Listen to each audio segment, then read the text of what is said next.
La fugueuse, elle connaît plus ce char-là que moi. Le même moteur que la Dodge Charger 4-pack. Un MI, hein? Un MI.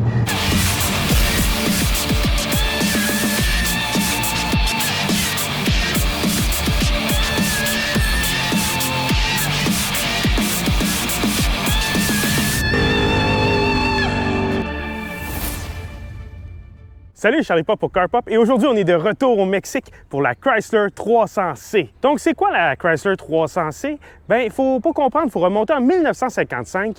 Chrysler arrive en 55 avec la Chrysler 300C qui était dans le fond une voiture de luxe équipée d'un énorme moteur surpuissant. Donc la production de la Chrysler 300 va se poursuivre de 55 à 65 et va avoir 5 générations au cours de cette période. Oui, 5 générations. Par la suite, Chrysler va abandonner la série 300C et elle va revenir en 1970 pour une année seulement avec la Hearst 300C qui va être un coupé style muscle car extrêmement puissant avec le 440 Magnum. Par la suite, la Chrysler 300 disparaît pour de bon pour revenir en 2005. Dès son introduction, l'équipe SRT, les gens qui prennent de la drogue chez Chrysler, vont développer la version SRT8 qui va être équipée d'un 6.1 MI de 425 chevaux. Et évidemment, cette version-là va également connaître énormément de succès, pas autant que la version régulière, mais va connaître un assez bon succès. En 2011, on annonce une deuxième génération de la Chrysler 300 que voici, et on va revenir avec une version SRT8 encore une fois, mais cette fois-ci avec le 6.4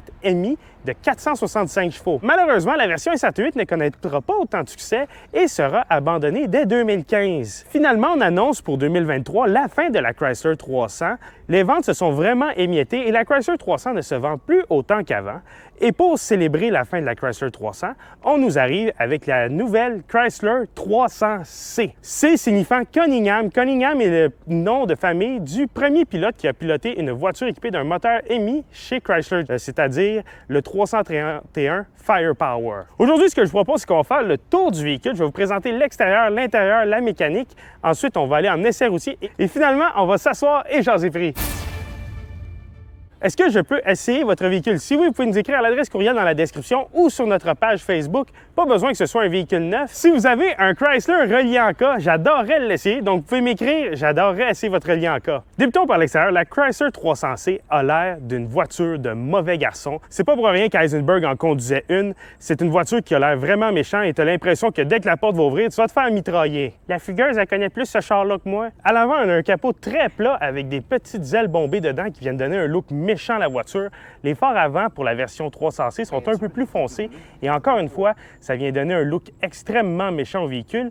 La calandre, celle-ci est écrite SRT, mais ce n'est pas la calandre SRT, c'est la calandre d'origine. Toutes les 300C ont un badge 300C, mais celle-ci a un badge SRT. Comment ça se fait?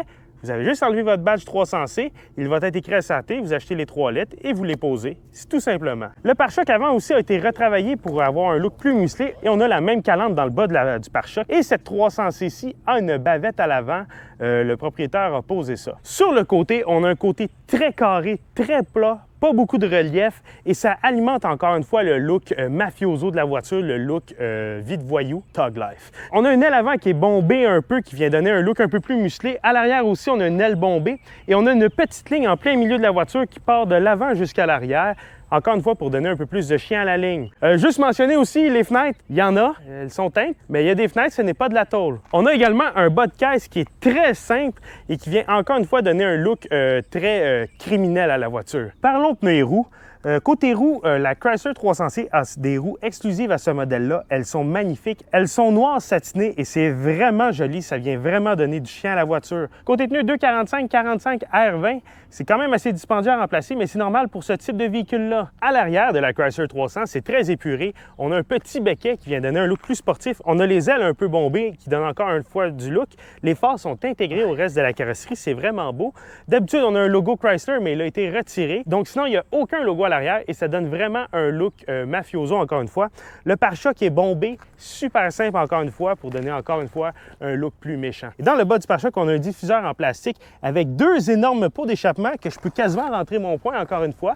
C'est rendu ça le standard pour les pots d'échappement. Est-ce que le poing de Charles y rentre? Et on peut voir que les pots d'échappement sont en black chrome, en chrome noirci. C'est très joli. Débutons l'intérieur par l'espace cargo. On a 462 litres d'espace cargo, ce qui est amplement suffisant pour cacher 2 cadavres avec 4 Kalachnikov. alcôve, ce qui est le but de cette voiture-là. Sinon, on a un très petit espace dans le coin de la valise pour cacher de la drogue. Mais c'est vraiment pour transporter des plus grosses cargaisons, ce véhicule-là. On peut également baisser les bancs d'un coup que le cadavre mesure plus de 7 pieds pour le coucher jusque dans l'habitacle, mais ça va sentir mauvais. Sinon, sous le plancher de la valise, on a un espace où on peut littéralement cacher une brique d'héroïne. À l'arrière de la Chrysler 300, j'ai énormément d'espace pour les jambes. Regardez ça, c'est exemplaire. On a aussi des sièges chauffants, des ports USB. Pour la tête, par contre, c'est un peu juste. Ma tête touche un peu le plafond. Mais c'est mieux que la Dodge Charger. Et on va parler des bancs quelques instants. C'est une grosse banquette ultra moelleuse en gros cuir. C'est super confortable. C'est vraiment une bonne auto pour faire de la grande route. La présentation intérieure est réussie. La qualité des matériaux est variable. Ça dépend des endroits. Il y a quelques endroits qu'on a des plastiques durs. Et la qualité d'assemblage est bonne. Le panneau de porte a été retravaillé. On a ajouté une petite bande noire qui est très jolie et on a amélioré les matériaux dans le but de rendre ça un peu plus justifiable pour le prix. On a aussi de l'Alcantara dans le panneau de porte. C'est très joli. Une autre différence avec la Chrysler 300 régulière, on a remplacé le tableau de bord qui est d'habitude en plastique noir de qualité douteuse par un plastique enduit de cuirette et c'est très joli. Ça vient donner un look plus haut de gamme au véhicule. Le tableau de bord, c'est le même que la Charger, mais il a été retravaillé pour donner un look plus rétro avec une couleur bleue. C'est très joli et on va retrouver toutes les mêmes informations dans le Dodge Charger. Je vais vous référer à cette vidéo-là pour toutes les informations que vous allez pouvoir trouver dans le tableau de bord. Le volant est gainé de cuir et il est orienté luxe. Ce n'est pas un volant sportif et on a quand même des palettes au volant, mais elles sont discrètes et on a vraiment un volant de belle facture qui est orienté luxe. Par ailleurs, on trouve sur ce volant de nombreux boutons pour contrôler le tableau de bord, mais aussi pour notre cruise adaptatif et notre Bluetooth. Les bancs sont en cuir de belle facture et ils offrent un bon soutien, mais sont encore une fois orientés confort et sont très confortables. On a d'ailleurs le logo 300C brodé dans le banc. L'écran est encore une fois le même que dans la Dodge Charger, donc super facile à utiliser, Uconnect. On a également différentes options pour le mode Track, Sport, Custom. On peut vraiment jouer avec nos modes de conduite et tout est customisable. C'est vraiment réussi. On a également la page performance où on garde toutes les données de ce qu'on a fait avec le véhicule. On n'ira pas pour des raisons de respect. On trouve aussi autour de cet écran un plastique qui, à mon avis, n'a pas sa place dans l'habitacle. C'est un plastique dur, cheap, de mauvaise qualité. Il mériterait d'être retravaillé. Mais par contre, on a une horloge mécanique également. Question de rendre l'habitacle un peu plus luxueux. La version 300C, Dodge a remplacé les plastiques ici par de la fibre de carbone et c'est très joli. Ça a beaucoup plus sa place que du plastique puisqu'on sait que la fibre de carbone coûte cher. On trouve également les mêmes boutons que dans la Charger, c'est-à-dire l'air climatisé tout à fait en bas et également plusieurs boutons pour le système multimédia. On a le volume, le bouton pour changer le poste de radio, le launch control ici, le bouton pour les modes de conduite, l'antipassage, etc. Une différence par rapport au Charger, la 300 a une roulette comme levier de vitesse et non un bras. Comme j'ai dit, la voiture est plus orientée confort que la Charger et donc résultat, on a une roulette dans le but de donner un côté plus luxueux au véhicule. Sous ce panneau ici, on trouve les porte-gobelets. Et pourquoi j'en parle? On peut ajuster notre porte-gobelet chaud, froid et c'est juste malade. Donc on peut garder notre café chaud ou garder notre boisson froide grâce à ces porte-gobelets-là. Franchement, il n'y a absolument rien de plus américain qu'un porte-gobelet tempéré. La 300C vient avec un toit panoramique, option qui n'est pas disponible sur la Dodge Charger. On peut seulement avoir un toit ouvrant normal dans la Charger. Sous le capot de la Chrysler 300, on a le choix de 3 moteurs. Le premier, c'est dans la version S. C'est un V6 3,6 litres Pentastar. Ça produit 294 chevaux et 260 livres-pieds de coupe. En option, dans la version S, on peut avoir le V8 5.7 EMI de 363 chevaux et 394 livres-pieds de coupe.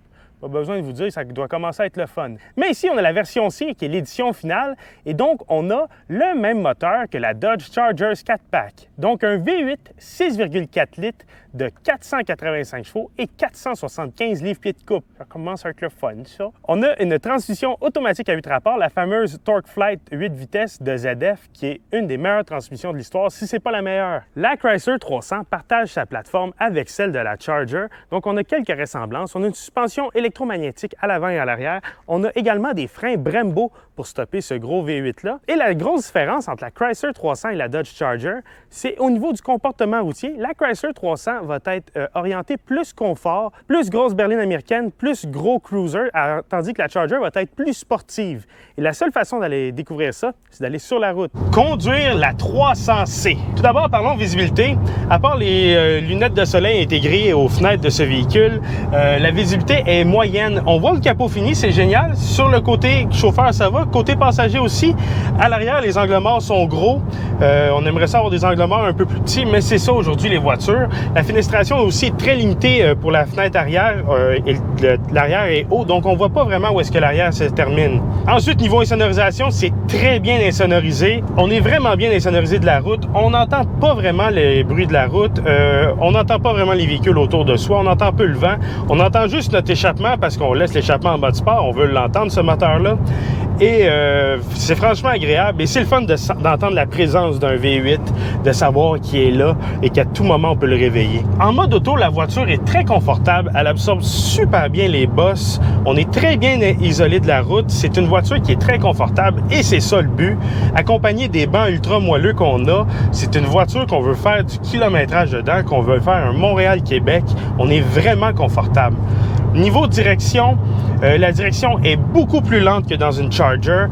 Lorsqu'on tourne, il se passe pas grand-chose et on a un léger lousse au centre, surtout en mode de tous les jours, qui fait en sorte que on a vraiment une direction qui est mieux adaptée pour l'autoroute que la conduite sportive. Sinon, pour la vie de tous les jours, la motorisation fait un travail excellent. On s'en attend, 6,4 litres, 8 vitesses, on s'en attend, il n'y a pas de problème. Une autre chose, j'ai pas regardé le ratio différentiel sur ce véhicule-là, mais je pense que le différentiel a des vitesses plus longues que le différentiel de la Charger.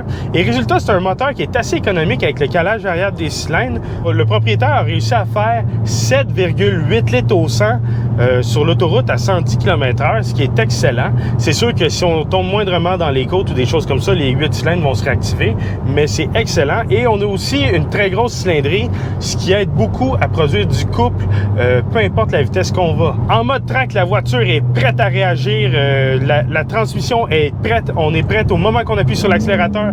Ça change de vitesse, comme vous pouvez voir. C'est très rapide. Et la direction s'alourdit. Elle est un petit peu moins lousse, mais le ratio demeure trop lent pour aller sur la piste avec ce véhicule-là. On a un ratio qui est plus adapté pour faire de la grande route que pour faire de la piste. Ceci étant dit, on a l'impression que c'est une voiture qui est quand même capable d'aller sur la piste. La suspension se durcit énormément aussi en mode track. À ce moment-là, on se met à sentir toutes les bosses. C'est très différent du mode auto et ça donne vraiment l'impression qu'on a une voiture à double personnalité. Sinon, on va aller sur l'autoroute, faire une petite accélération, faire beugler ce petit moteur-là. Donc, on se rejoint sur l'autoroute. Maintenant, on va faire une petite accélération au Mexique. Le son est fou et les reprises... Ah ouais, j'ai senti, là.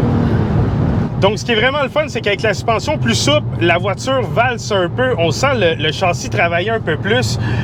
On a énormément de puissance. Les reprises sont spectaculaires. Le son, un MI, hein? Un MI. La transition répond rapidement. Les changements de vitesse sont rapides. C'est bien le fun. En conclusion, la Chrysler 300 se démarque vraiment de la Charger. Je ne m'attendais pas à ce que ça se démarque autant. C'est une voiture qui est vraiment plus axée confort, mais qui a quand même de la pédale, comme on dit en bon québécois. Ça demeure une voiture qui est très performante en ligne droite. C'est vraiment l'image typique de la berline américaine de performance. Maintenant, parlons prix. On a arrêté la production de la Chrysler 300 à la fin de l'année 2023, mais ceci étant dit, il en reste encore plein les cours. Chrysler ont donné un gros coup de production avant la fin et donc on a rempli les cours des concessionnaires. À vrai dire, Stellantis n'ont pas juste fait ça avec la Chrysler 300, mais ça c'est une histoire pour un autre jour. Donc, version de base, version Touring, débute à 51 140 plus taxes, 59 373. Je vous la conseille fortement pas. On a des sièges de Charger en tissu. On a une climatisation, on a le cruise control et c'est à peu près tout. C'est une voiture qui est très de base. On n'a même pas de siège chauffant à ce prix-là. On a un plus petit écran. Je vous la déconseille fortement. On peut aller chercher quelques options pour bonifier un peu l'offre, mais sincèrement, Rendu là, j'irais plus pour la suivante, qui est la Touring L, qui débute à 54 740 plus taxes, donc 62 937 et 31. Là, vous avez les sièges chauffants, vous avez des bains plus confortables, et vous pouvez cocher d'autres options, comme le cruise adaptatif, des choses comme ça, qui sont toujours offertes en option, ce qui, à mon avis, devrait être rendu un standard, mais qui sont au moins offerts, alors que la Touring, ben, c'est vraiment tout nu dans la rue. En passant, ces deux-là peuvent être équipés de la traction intégrale. On n'a pas de V8 offert, mais seulement le V6 Pentastar, bon moteur d'ailleurs. Et la traction intégrale est sans frais. Donc, la 300, traction intégrale, pas de frais. Ensuite, la S. La S, c'est la version la plus équipée. Et on peut mettre encore plus d'équipements. Donc, on a des sièges en cuir, une finition un peu supérieure. On peut avoir le toit panoramique en option. Elle vient seulement V6 4x4 de base. Donc, 58 340 plus taxes, 67 076 et 41 taxes comprises. Et en option, pour 7 000 $, on peut avoir un V8 5,7 Hemi. Donc, on peut avoir le fameux V8 Hemi, une version moins puissante que celle qu'on avait à l'essai. Et malheureusement, on ne peut pas l'avoir avec la traction intégrale. Donc, c'est V8 Hemi propulsion ou V6 4 roues motrices. Au sommet de la chaîne, c'est ce qu'on avait à l'essai, la 300C. Donc, le fameux moteur 6,4 litres Hemi dont le son est incroyable, le toit panoramique, toutes les options, des morceaux en fibre de carbone, une finition qui est quand même assez réussie. C'est sûr, on est un peu juste niveau finition pour le prix demandé, mais on compense énormément avec le comportement routier et le moteur 6,4 Hemi. On est à 76 890 plus taxes, donc 88 404 et 28 avec taxes. Faut pas oublier une chose, on en fabrique 250 pour le Canada, 2500 pour les États-Unis, donc 2750 Chrysler 300C produites au total. Donc, c'est une voiture qui est très rare, beaucoup plus rare que sa sœur, la Charger 4Pack. Et d'ailleurs, on va faire un petit comparatif. La différence entre les deux, c'est que la Charger va être plus dynamique, plus sportive. La Chrysler va être plus confortable et je dirais qu'elle est mieux adaptée pour la vie de tous les jours. C'est plus une berline de gros confort dont on a un énorme moteur pour s'amuser quand on veut s'amuser. Tandis que la Charger, elle, c'est une berline sport. Donc, on a vraiment une tenue de route mieux adaptée pour prendre les virages, les routes en lacet. On a quelque chose de plus dynamique à conduire. Ceci étant dit, la 300C, à mon avis, c'est le modèle qu'il faut aller. Et c'est un modèle qui a, à mon avis, un fort intérêt. C'est un véhicule qui est unique dans sa configuration. On ne trouve plus aujourd'hui de berline de grand confort avec des gros moteurs. C'est très, très rare et très, très cher. Et la Chrysler 300, ben, c'est dans le fond la dernière grosse berline américaine, c'est-à-dire une grosse conduite souple avec un gros moteur à l'avant. C'est juste qu'on a poussé les choses à un extrême avec le 6,4 Hemi, ce qui lui donne vraiment un caractère unique et qui lui permet de se démarquer vraiment de la Charger. Donc au final, la 300C, je vous la recommande fortement et ça va être un bon placement à mon avis. On voit que ces voitures-là ont déjà toutes été écoulées et les prix ne baissent pas, mais le kilométrage augmente. Moi, je pense qu'avec le temps, la voiture va perdre un peu en valeur et va stagner aux environs de 40 à 50 000 $ canadiens pour un modèle avec du kilométrage qui a du bon sens. C'est ma prédiction. Ça ne veut pas dire que ça va être ça, mais la Chrysler 300C, à mon avis, est une future voiture à ajouter à votre collection.